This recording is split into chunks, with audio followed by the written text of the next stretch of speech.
guys, it's your girl Queen Niche and Ellen. How you guys doing? Welcome back to Sunday Solutions. We have a very, very important topic to discuss with you guys today in regards to health solutions. Yes, health solutions in the Black community. We first want to start by saying, rest in peace, rest in power to Chadwick Boseman, because that caught us all by surprise, and we wish nothing but blessings to his family.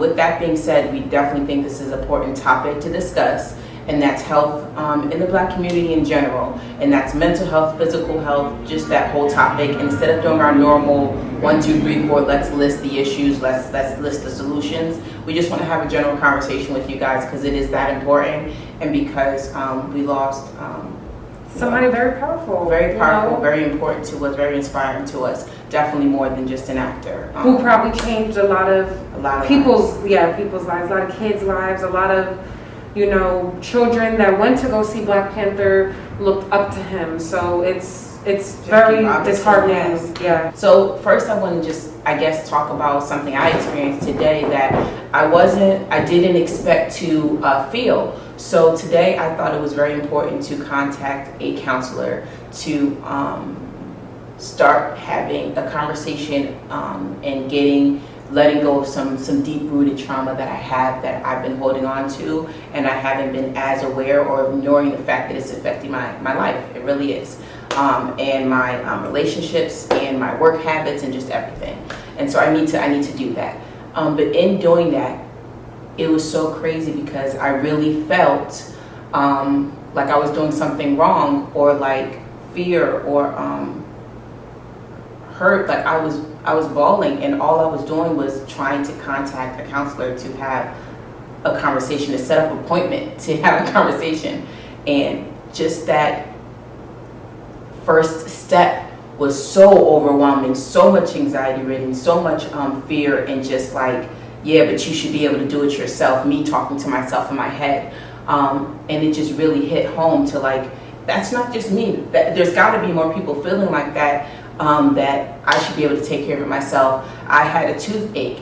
I waited and let it until it blew up my mouth before I went to a dentist or went to the doctor, because I should be able to handle it myself. I'm a strong, independent Black woman. I don't trust doctors.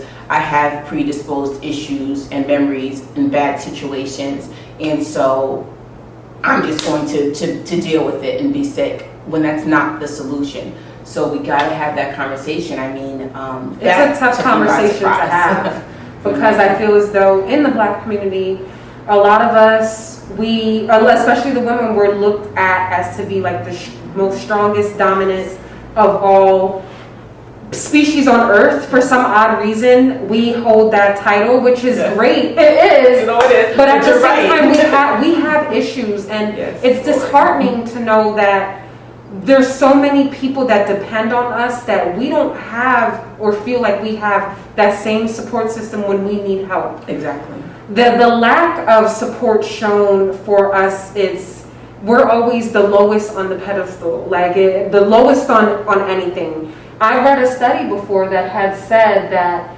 out of all races, I believe it was, the black women in the community are the least. Yes, but I saw that too. We come last. And it's proven. I mean, it's proven every day. There's a reason why I felt that anxiety. There's a reason why we feel like we can't go and ask for help.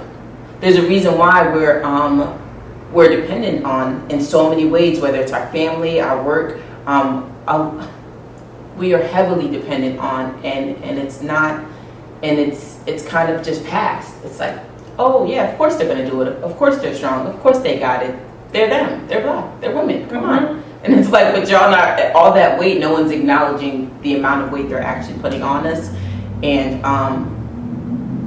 we gotta help. We gotta deal with ourselves. We gotta help ourselves, because if no one else clearly is going to.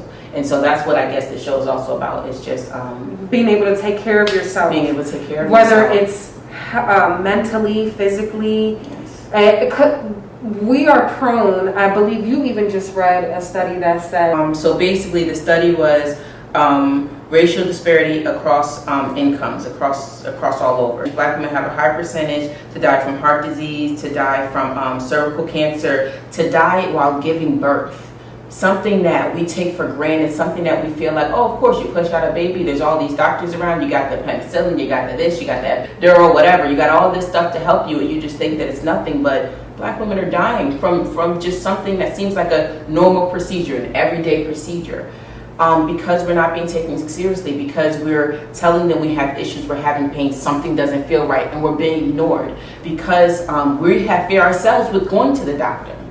That's another big issue. And sometimes it won't even just be fear. It's simply because we're not in the state to afford that. Amen. Making things affordable for minorities, especially Black people, is something that this country lacks. Huge. Very much so. Yes. So that's something that needs to be spoken up about.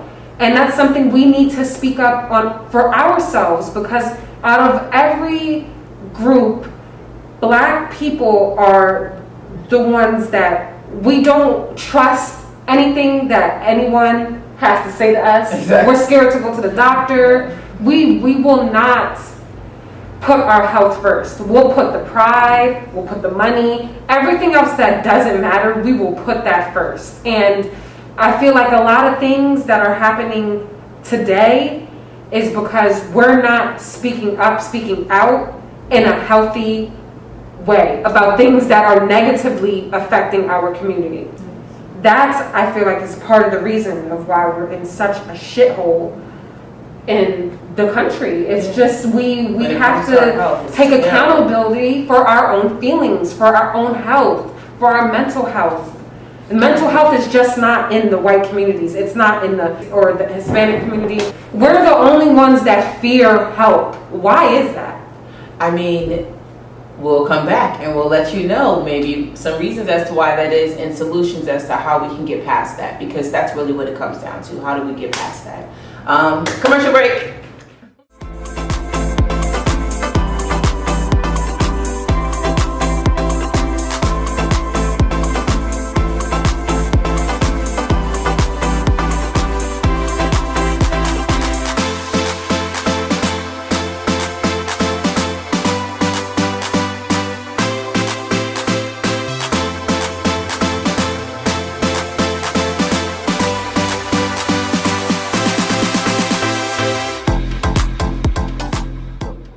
Okay, welcome back. And then, so just to jump right back into the conversation we were just having, I know one of those reasons is because of the Tuskegee Project, I believe it was, where the soldiers were being tested. They thought they were getting free health care, and instead they were being tested and basically used as lab rats for tests for syphilis. And, you know, that's crazy to even think that that was once an actual fact, and that it was that serious to hurt us as a people. And that's really, I guess, the most basic way to put it. Like, that's just so crazy to me that was even a thing. But that's definitely one of the deep-rooted reasons why we don't trust doctors, and something that's been passed down to us by our parents, not to trust maybe doctors, police, medical. I mean, And Jesus, to hide your feelings. the only thing I trust is firemen, I think. Like, Jesus, it's that serious. So, yeah, there's some deep-rooted trauma, history, and reasons as to why we don't trust, but that doesn't mean we can't get past it and shouldn't get past it. Even when it comes to something like we stated earlier, simple as childbirth. Not simple because nothing about childbirth is simple, Yes. but the care that the doctors are supposed to take for us, we're 70% less to have that same care. Yes, that's and we're 99% more to die from lack of care from the doctors. Yes. Because again, people look at us women, Black women, and they think they're strong, they're Black, they're mouthy, they can get off with anything. They just think, because our mouths are so powerful, people just assume that we don't hurt. Yeah.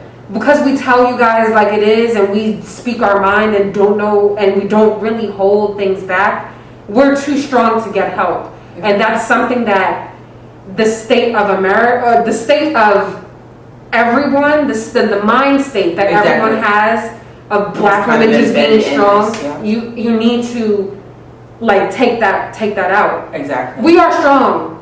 Trust and believe. We are very strong. But at the end of the day, we're still people. We have feelings. We have a heart. We need help too. bleed the same way you bleed. Yes. We're still people. Yes, amen. And then I just want to give you guys some different solutions on where you can go for help. So for me, this morning, when I called and I decided that I needed to reach out and speak to someone, I went to this website called melaninandmentalhealth.com. So it's really simple. You go on, you put in your zip code, and literally they find a Black or cultural friendly doctor that fits you, whatever you need. You can pick between a list of them. It's very simple. You call them. They have their cell phones on there, their regular phones. You can get hold of them at any time and just talk to them, set it up. Maybe your insurance, they go with insurance, or you could pay out of pocket, but it's a very good service. And that's just mental health. We also have different sources for if you're looking for a Black doctor, because maybe there's some trust issues there. So we have findaculturalsensitivedoctor.org that you can go on, or there's another one called Black Doctors USA. So both of them are really great. You just type in some general information about yourself, what you're looking for, and they can get you to the places and doctors and the help that you need. Don't be afraid to ask for help. We've been kind of trained and cultured into thinking that we don't need it, we don't deserve it, or it's not for us, but it is. We do in period. And your health, mental health, physical health, is very, very serious. That should be the first thing that you take serious. And you can't do anything without having a clear head and a decent body, not even a decent body, but just like physically fit and physically just be able to do anything. Yes. So don't let people or other people tell you negative things about or make fun of you about why you're doing this or why you're reaching out. No, you're reaching out for you, so you can come first. All right, and on that note, thank you guys for watching this.